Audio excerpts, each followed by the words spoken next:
প্রথম ম্যাচেই বাংলাদেশের জয়, হংকংকে উড়িয়ে দিয়ে এশিয়া কাপ মিশন শুরু করলো টিম টাইগার্স। ব্যাটিং আর বোলিং দুই বিভাগে দেখালো বাঘের গর্জন। আগে বল করে তানজিম সাকিব আর তাসকিনের কল্যাণে 150-র নিচে আটকে দেয় প্রতিপক্ষকে। এরপর ব্যাট হাতেও আস্থার প্রতিদান দেন সকলে, যার সুবাদে জয় নিয়ে সুপার ফোরের পথে এগিয়ে গেল লিটন বাহিনী। হংকংয়ের বিপক্ষে বাংলাদেশের এমন জয় নিয়ে বাকিটা জানবো রিপোর্ট।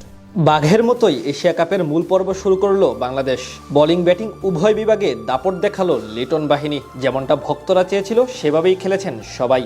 গত মঙ্গলবার এশিয়া কাপের পর্দা উঠলেও আনুষ্ঠানিকভাবে বাংলাদেশের যাত্রা শুরু হয় আজ হংকংয়ের বিপক্ষে। নিজেদের প্রথম ম্যাচে টস জিতে আগে বল করার সিদ্ধান্ত নেয় অধিনায়ক লিটন দাস। বিপরীতে ব্যাটিংয়ে নেমে শুরু থেকেই চাপে ছিল প্রতিপক্ষ দুই ওপেনার জিসান আলী এবং আনসুমান রথ। ইনিংসের তৃতীয় বলে বিদায় নিতে পারতেন জিসান, কিন্তু আম্পায়ার্স কলে বেঁচে যান তিনি। পরের ওভারে এসে প্রথম ব্রেক থ্রো এনে দেন তাসকিন আহমেদ। তার করা তৃতীয় বলে অফসাইডে খেলতে গিয়ে ব্যর্থ হন আনসুমান, যেখানে আউটসাইড এজ হয়ে বল চলে যায় লিটনের হাতে। প্রথমে আম্পায়ার আউট না দিলেও রিভিউ নিয়ে উইকেট আদায় করে নেয় বাংলাদেশ।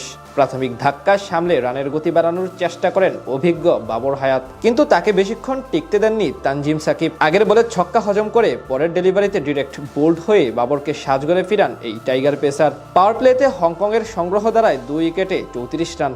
এক প্রান্ত থেকে অনেকটা ওয়ানডে মেজাজে এগিয়ে যাচ্ছিলেন ওপেনার জিসান আলী। 3-4 ও 1 ছক্কার সাহায্যে 34 বলে 30 রান করা এই ব্যাটারকেও থামান তানজিম। এরপর টাইগার বোলারদের বিপক্ষে প্রতিরোধ গড়ে তোলেন নিজাকত খান এবং ইয়াসিম মর্তুজা। নিজাকত কিছুটা ধীরগতির হলেও চালিয়ে খেলতে থাকেন মর্তুজা। তার তাণ্ডবে রান রেট চলে যায় 7-এর উপরে। তাদের 47 রানের পার্টনারশিপ ভাঙে রান আউটের সুবাদে। 19 বলে 28 রান করে বিদায় নেন মর্তুজা। এরপর অবশ্য কমে যেতে থাকে হংকংয়ের রান তোলার গতি। টাইগার বোলারদের নিয়ন্ত্রিত বোলিংয়ে 7 উইকেট হারিয়ে 143 রান তোলে তারা। বল হাতে 2টি করে উইকেট নেন তানজিম হাসান সাকিব, তাসকিন আহমেদ এবং রিশাদ হোসেন।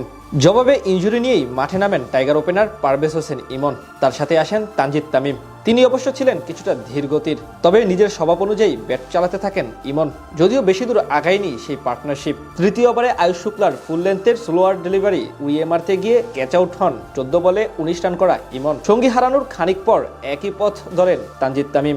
18 বলে মাত্র 14 রান করে বিদায় নেন এই ওপেনার। তবে ব্যাটিংয়ে এসে আজ শুরু থেকে চালিয়ে খেলার দিকে মনোযোগী ছিলেন লিটন দাস। পাওয়ার প্লেতে টাইগারদের সংগ্রহ দ্বারায় 2 উইকেটে 51 রান। সেখান থেকে দলের হাল ধরেন অধিনায়ক লিটন দাস এবং তাওহিদ হৃদয়। দুজন মিলে বেশ ভালোভাবে এগিয়ে নিয়ে যেতে থাকেন টাইগারদের রানের চাকা। কোনো প্রকার ঝুঁকি না নিয়ে ধীরে সুস্থে সামলাতে থাকেন প্রতিপক্ষ বোলারদের। যদিও একসময় রান রেট উঠে যায় 6.5-এর উপরে, কিন্তু সেটাকে চাপে পরিণত না করে 14তম ওভারে পরপর 2টি বাউন্ডারি মারেন লিটন। এতে আবারও ম্যাচ চলে আসে টাইগারদের হাতে।